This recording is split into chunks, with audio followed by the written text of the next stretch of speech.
High school algebra should be an elective. Financial literacy should be mandated.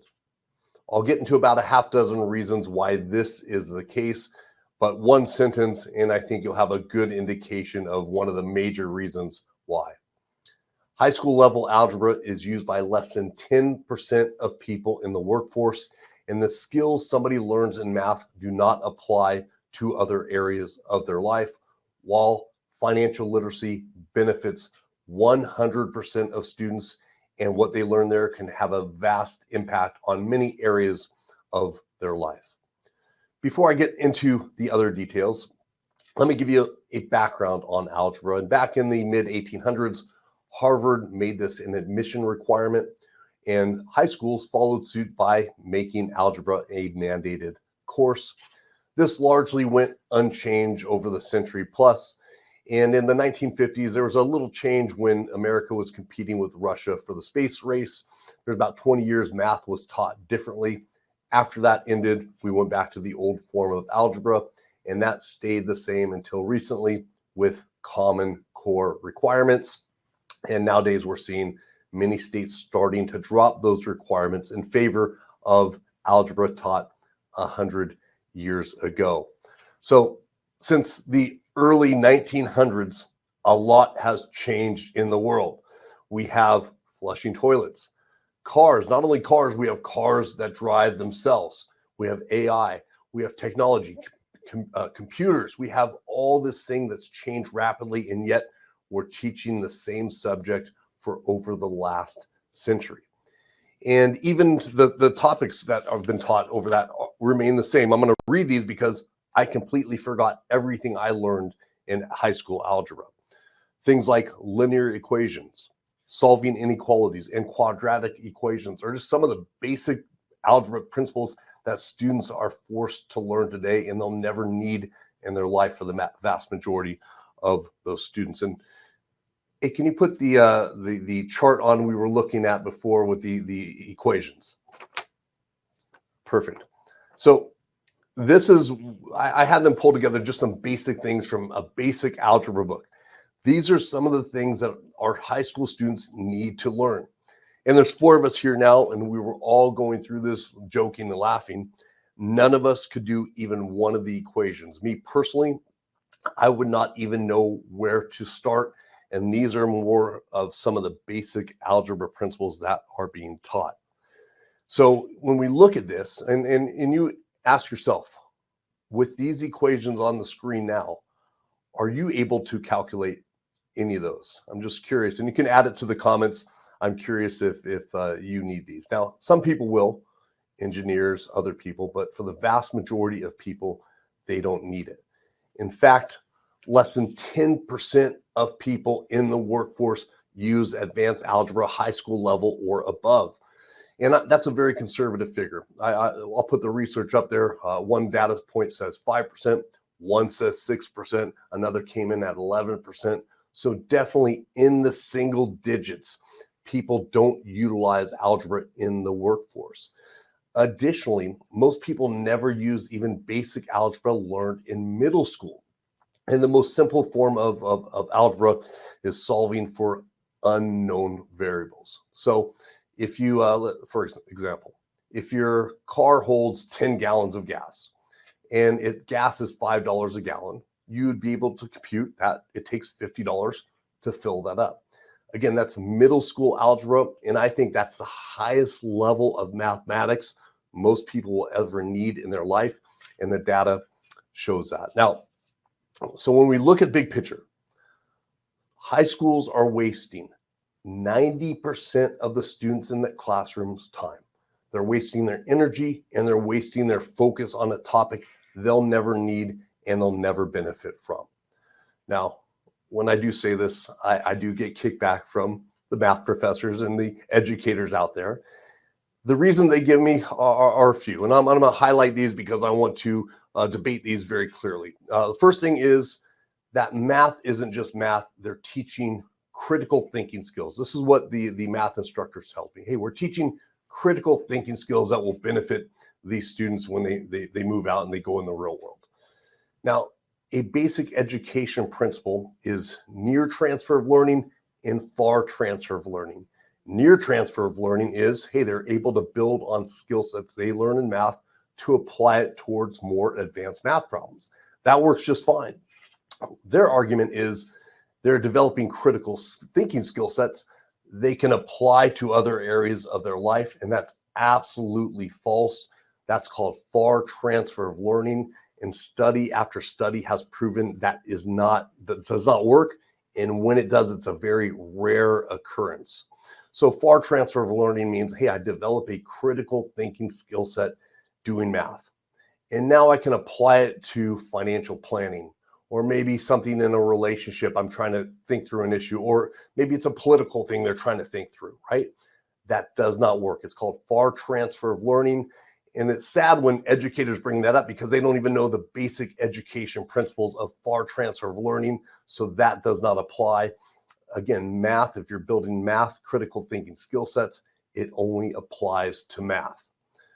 The other argument I have is, hey, if your focus is on teaching critical thinking skill sets, just teach a critical thinking class. Forget about math, right? If I'm teaching a critical thinking class, I'm going to give students a framework to think critically about a variety of topics, maybe money management, maybe relationships, maybe interpersonal things, and maybe even include some math things as well, so they can develop very well-rounded and diverse critical thinking skill sets, as opposed to just limiting that to mathematics alone. So this argument of teaching critical thinking skill sets does not apply, and it makes no sense.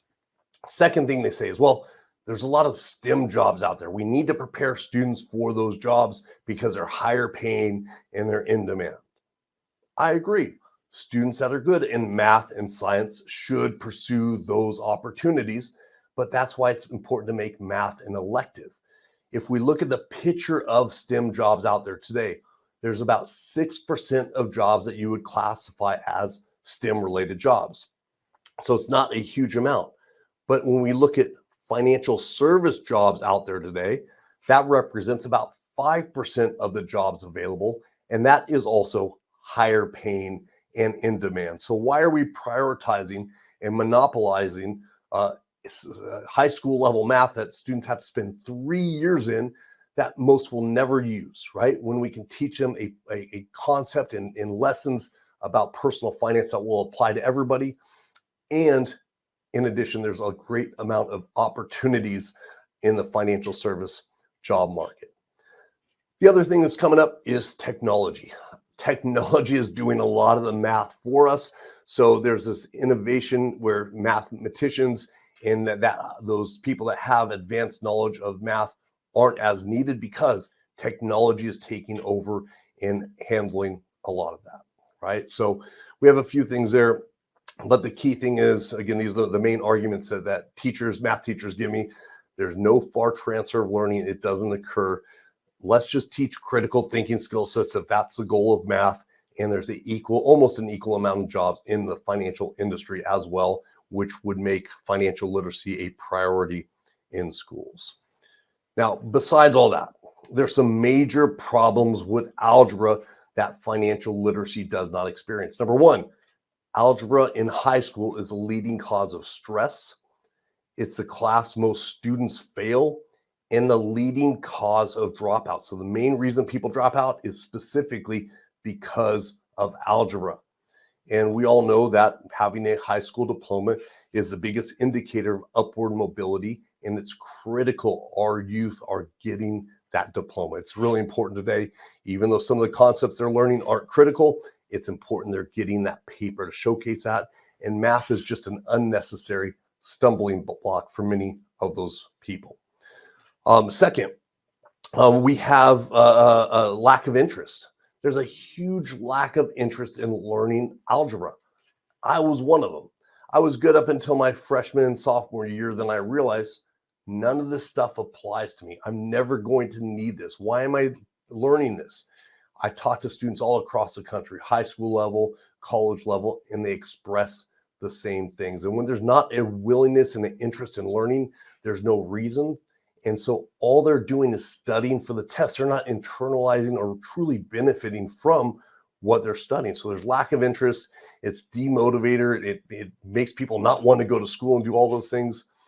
Versus financial literacy, there's a high degree of interest. Students understand it will apply to them in the real world. They have goals and dreams that all revolve around money, whether it be moving out on their own or so forth. And there's a high degree of interest in the classes. When you're teaching a class on moving out on your own to high school seniors, they're engaged. They want to learn.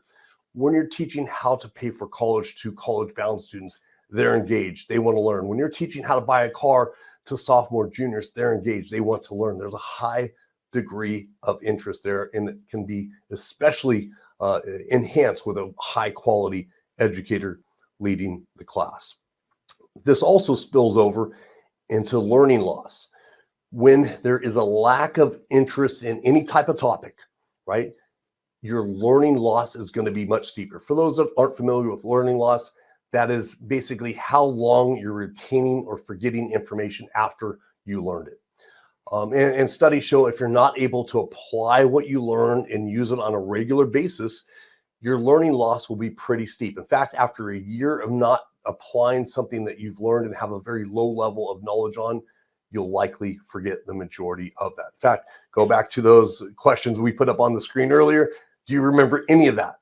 That is learning loss. So it's critical when you're teaching a subject like algebra. For those that are going to college, they may have a few more years to ingrain that. For those not going to college that aren't getting a job that requires algebra, they're going to forget it in a year, right? The beauty of personal finance, they can actually apply what they learned in the near term. So if we're, again, going back to the example of teaching kids to move out and what that looks like, well, if they're seniors, they're going to be moving out and becoming adults in the very near term.